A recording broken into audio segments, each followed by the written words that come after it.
उषा के 2 बेटे थे, ऋषभ और सुनील। ऋषभ उसका सौतेला बेटा था। उषा हमेशा ही अपने सगे बेटे सुनील को ज्यादा प्यार करती थी। सुनील की शादी हो चुकी थी और ऋषभ की शादी भी निशा नाम की लड़की से हो जाती है। उषा सुनील की पत्नी कीर्ति को ज्यादा प्यार करती थी। एक दिन वो अपनी बहू कीर्ति के लिए साड़ी ले आती है। ये लो बहू, तुम्हारे लिए साड़ी लाई हूँ। कल पड़ोस की शादी में जाना है ना, तुम यही पहन कर चलना। तभी वहाँ ऋषभ आ जाता है। अरे माँ, तुम निशा के लिए साड़ी नहीं लाई? वो भी तो कल शादी में जाएगी ना? हाँ, वो भी जाएगी, पर उसके पास तो काफी साड़ी होंगी ना। अभी अभी तो शादी हुई है तुम दोनों की, तो उसी में से कोई पहन लेगी वो। ऋषभ ये सुनकर उदास हो जाता है। तब निशा कहती है, आप उदास क्यों होते हो जी? सही तो कह रही हैं मम्मी जी, मेरे पास तो बहुत साड़ियाँ हैं और सारी की सारी नई हैं। मैं उन्हीं में से कोई पहन लूंगी। वो बात नहीं है निशा। माँ मेरे साथ तो सौतेला व्यवहार करती ही थी, पर मुझे लगता था कि मेरी पत्नी के साथ वो ऐसा कभी नहीं करेंगी, पर आज उन्होंने तुम्हारे साथ भी वैसा ही व्यवहार किया। ऋषभ उदास होकर अपने कमरे में चला जाता है। ऋषभ को उदास देखकर निशा को अपनी सास पर बहुत गुस्सा आता है। एक दिन उषा सुनील को कुछ पैसे दे रही होती है। ले बेटा सुनील, ये कुछ पैसे रख ले और बहू को कहीं घुमा लिया। जी मम्मी जी। सुनील वहाँ से चला जाता है। मम्मी जी, आपने इन्हें तो कभी पैसे नहीं दिए। ऐसा सौतेला व्यवहार आप क्यों करती हैं? बहू, ये किस तरह से बात कर रही हो तुम अपनी सास से? कोई ऐसे सवाल करता है कि अपनी सासू से? सास, अरे जिस दिन से मैं इस घर में आई हूँ ना, आपने तो मुझे अपनी बहू माना ही नहीं। हमेशा कीर्ति भाभी के लिए ही सब कुछ लाती हैं। मुझे तो आज तक आपने कुछ दिया ही नहीं। क्या मैं जानती नहीं कि आप ऐसा क्यों करती हैं? देख निशा, तू अपना काम कर, समझी? मेरे से बहस करने की कोई जरूरत नहीं है। तभी वहाँ ऋषभ आ जाता है। निशा, माँ से ऐसे बात नहीं करते, तुम जाओ अपने कमरे में। हाँ, जा रही हूँ। मुझे भी इनसे बात करने का कोई शौक नहीं है। निशा अपने कमरे में चली जाती है और ऋषभ भी वहाँ आ जाता है। निशा, तुमने माँ से क्यों झगड़ा किया? क्योंकि आप तो कुछ कहते ही नहीं, बस चुपचाप सहते रहते हैं।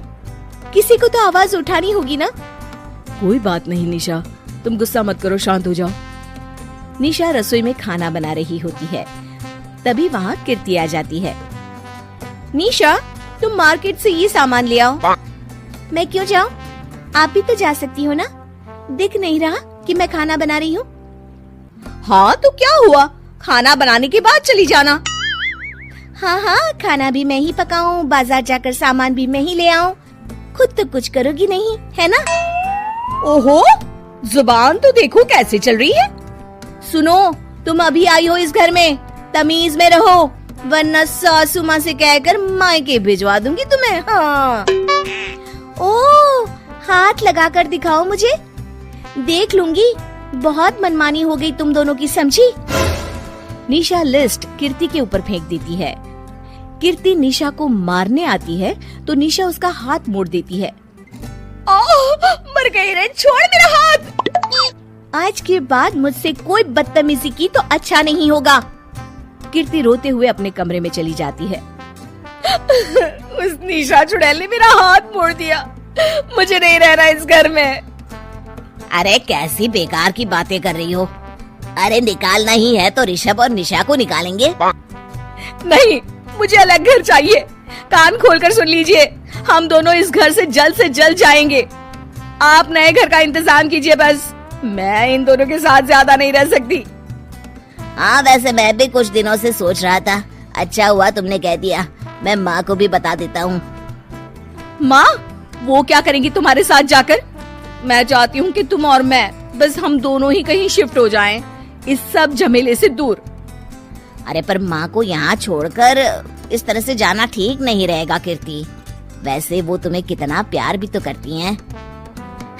नाम का ख्याल रखती है, क्योंकि तुम सगे बेटे हो ना, इसलिए।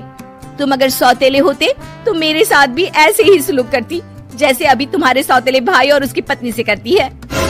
अरे पर फिर भी फिर भी कुछ भी नहीं। देखो, या तो हम दोनों इस घर से कहीं दूर जाएंगे या फिर मैं अपने मायके चली जाऊंगी। हाँ, बता देती हूँ। अच्छा बाबा, अच्छा ठीक है। सुनील अपनी माँ से बात करने आता है। माँ, मैं सोच रहा हूँ कि कीर्ति के साथ अलग घर में शिफ्ट हो जाऊँ। अरे वाह बेटा, ये तो बहुत अच्छा सोचा है तुमने। कब शिफ्ट होना है हमें? मैं भी पैकिंग कर लेती हूँ। अब नहीं माँ, मैं और कीर्ति ही जाएंगे बस। आप तो यहीं रहो, ये पुश्तैनी घर भी है ना आपका। अरे बेटा, तू तो मेरा सगा बेटा है, तू ही मेरे साथ ऐसा कर रहा है, मुझे अपने साथ ले जा बेटा। तभी वहाँ कीर्ति आ जाती है। अरे माँ, आपको पता भी है कि किराए के घर में कितना खर्चा होता है, और अगर आपको भी लेकर गए तो और खर्चा होगा। आप तो बस यहीं रहो इसी घर में। कोई बात नहीं सुनील, तुम लोग चले जाओ, माँ यहीं रहेंगी हमारे साथ, हम माँ का ख्याल रखेंगे, तुम लोग अपनी गृहस्थी संभालो।